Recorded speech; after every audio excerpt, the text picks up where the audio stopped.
Oh, there's a hurricane here now. There's a hurricane. Right. Earth satellite has been launched. I rushed it through in my capital before everything was fixed because I couldn't be bothered to wait. But also now I've got this city here that can do the moon landing in 8 turns whilst my capital fixes itself, which is going to take 8 turns, probably, give or take. So that's good. We've got off-world mission happening here, which I've just discovered, but we haven't actually discovered the last project yet. That needs to go this direction, that direction as well. Okay, so we've got to go to unrevealed here. What have we got to do? Spying. Build 2 drones. I can do 2 drones. That's fine. Killer fighter. Nope. Nuclear power plant. Yes. Globalization. Yes. Okay.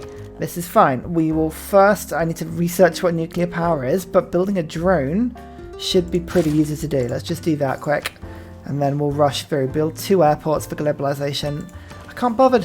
I'm going to take this city if it's the last thing that I do. Which it may well be, if my health and sanity is anything to go by here. Perfect, right. Great, we've got the anti-tank in. We're now starting to fire. Okay, that's good. Now, which way is this hurricane going? Northwest. We can do northwest. That's up in this direction. That's fine. Go towards Norway. This is a Norwegian hurricane, okay? It's not a hurricane for me. Come on, I'm watching you. Oh, yeah, it went to the edge of the map. Good, good, good. Good. And it's just hovering there, but that's fine. We can take it. We can take it. So interestingly, Vietnam has got a satellite into space, and Harold is just about to do it as well. You can see them actually doing it there. Where's Vietnam's projects going from? Let's have a little peek. I can see everything that's going on in their cities, actually. That's really interesting. Tee-hee-hee-hee. I think they must have had a spaceport that's been flooded or something, because they just don't have any projects running at the moment. Unless they're just finishing a hydroelectric dam first for whatever reason. But I mean, you know, I've seen Stranger Things. Actually, that's a lie. I haven't actually seen Stranger Things. I've heard good things about it, but, you know, I haven't actually seen it yet. Right, now this has got to be the death of Babylon. There we go. Now I think everyone was at war with them when they went down, so in terms of grievances, 9 grievances, 9 grievances, 21 grievances. I think everyone's going to love me. 32, 37, 91. It's like those 2 people just didn't exist in the world, you know, because we were all on the same side. Everyone's just like, yeah, sure. That's like a really big tip with domination on Civ 6 generally, is that if you go into joint wars and you invite people into your wars, they don't care if you kill the person you're attacking. Like, they just don't care. So if you get everybody on side really quickly, you can get away with anything. It's amazing. Right, International Space Agency, e-commerce, colonial taxes, Wabamo, 1090 science. Oh yeah. Yeah, this is definitely why everything's going pear-shaped. The climate change is just horrendous at the moment. We're up to 3.4 degrees. Oh, that's painful. Oh, Norway have hit the stage where they don't want an alliance, and that's really annoying because all of my trade routes are with them. Oh, that's so annoying. They like me 92. 92. So I'm hoping they will offer me. Sometimes the AI just needs to think about it for a second, and then they offer you peace, like in their turn, but I don't know if that's going to be the thing. There you go. They offered me friendship.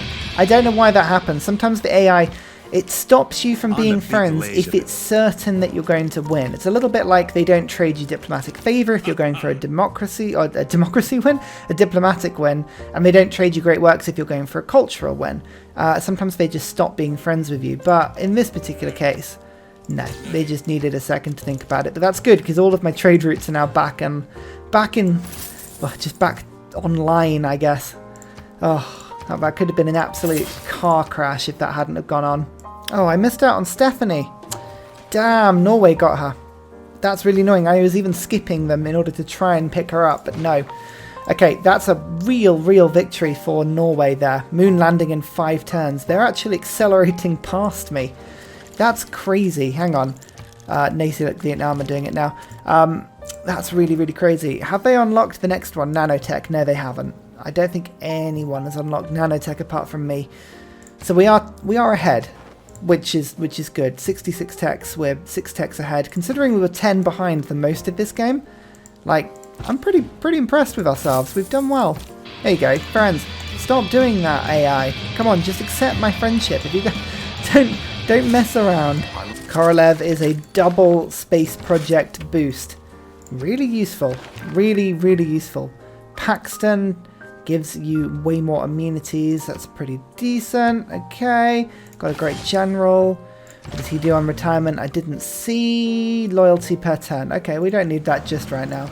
Oh, that's really cool. The sea ice is retreating inwards on this map into the center point of the map. Oh, I love these tilted axis maps. I think these are probably my favorite so far. Like tundra on the corners and in the middle, and then desert in a ring around the middle. Oh, it's been really cool. I've loved it. It's really, really cool. I'm watching the ice retreat and like reveal like all this oil and stuff.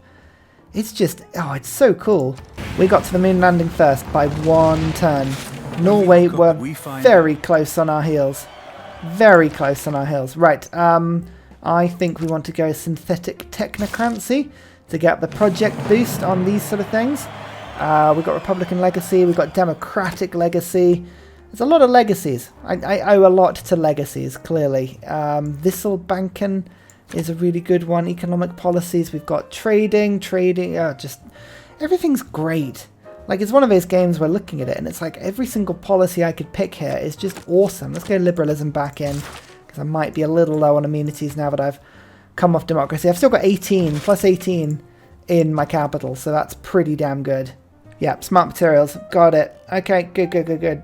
World Congress time. I don't think anyone is in range of a diplomacy victory apart from me, but I have no points.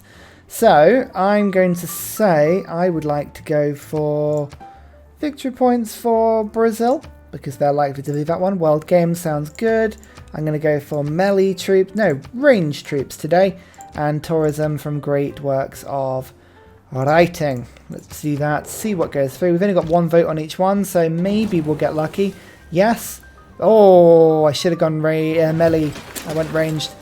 Okay, so we got 2 points from that. I don't think I'll be winning anymore. I'll probably be in second. Yeah, 15 points versus 14.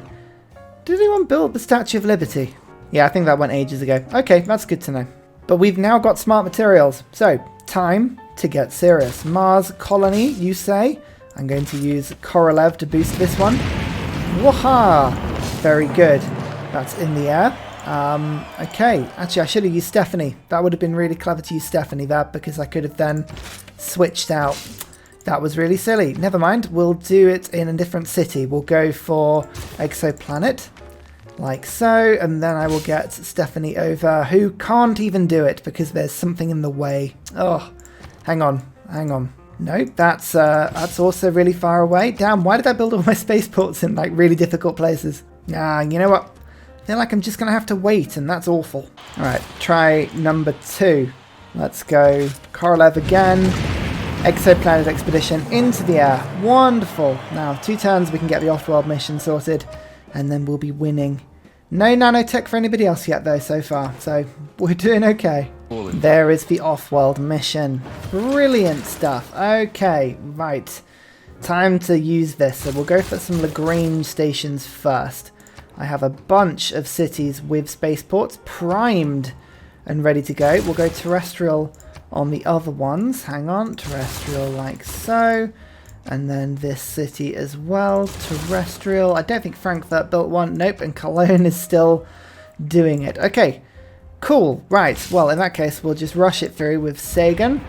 Perfect, that's one into the air. And then I've also got some builders that can rush stuff through as well. Might take a while, but we'll get some of these into the space pretty quickly. District, oh yeah, perfect. We can use, get more amenities because we didn't have enough. And really it is just now a case of waiting. Just waiting and rolling the turns forward as I wait for all these projects to finish themselves. Why am I zoomed in so much?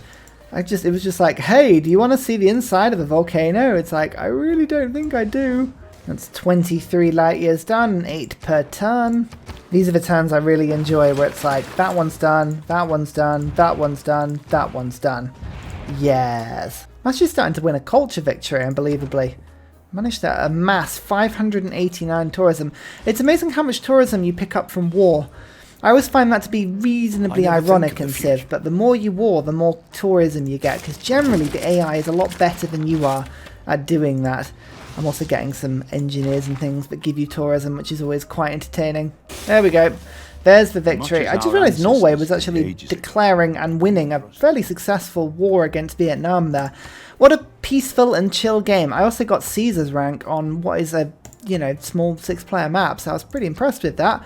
Cities captured. Well, hey, it wasn't until right at the end of the game. I was building up a technological advantage over Japan to go for late game war. But, you know, it still counts. I still founded the most cities. Science-wise, again, it took me a while to catch back up with the pack, but we were always in the pack. That was the thing. I was never more than 10 techs behind. And that's fine. That's just an era behind.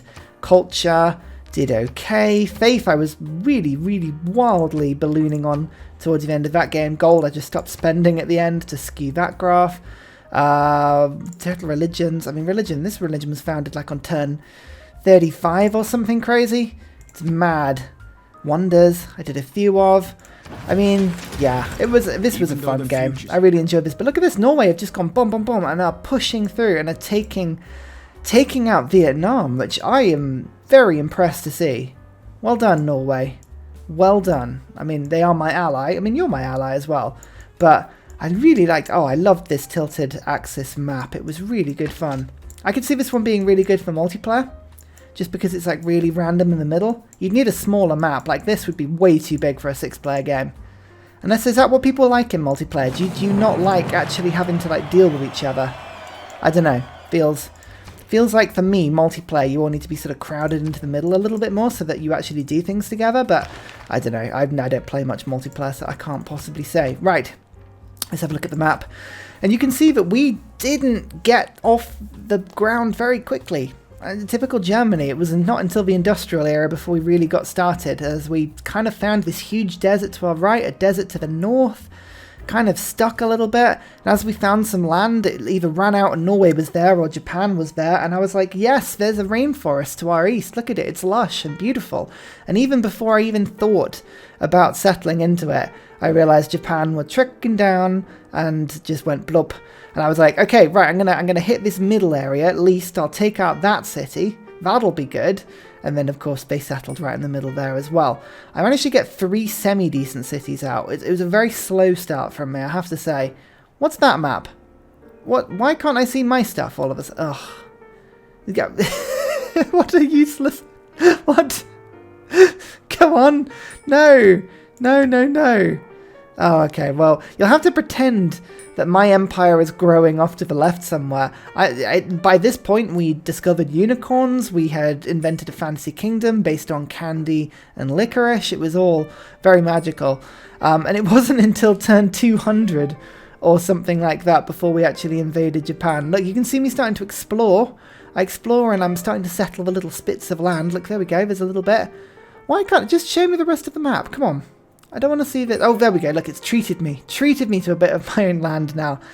Yeah, Babylon and Japan had kind of formed this sort of really weird sort of divide between the two of them, but they were just about holding off. Now, it was about turn 200 that I decided to declare war. Venetian arsenal, I was pumping boats out. Not the boats ended up being very helpful because Japan hit steel, and even battleships struggle against steel unless you really are doing it. There you go. There's Tokyo. It took me a little while to push through these first 2, but then I get bombers after getting the city-states, and that's when it starts to accelerate quite quickly. And you can see I wheeled my army round, hit into Babylon. Babylon actually was a little bit slower because their cities had like 115 defense. It was crazy. And then after that point, we were happy. We were just watching the ice cap melt, slowly getting faster just as it shrank down. It was rather amazing. And then... yes. I think we did pretty well that game. That was awesome. Anyway, I'll see you all in the next video. Goodbye! And finally, a very special shout out goes to Scott Stratton, Major King Kong, Matthew Wilkinson, Salty Tech, Big Night Oil, Trevor Askby, Paul Coffey, Senjik, Kroger Brand, Trail Mix, Alex Noob, Cinnamon Beard and Portland for all of your support on Patreon, as well as everybody else who comments and likes. Thank you!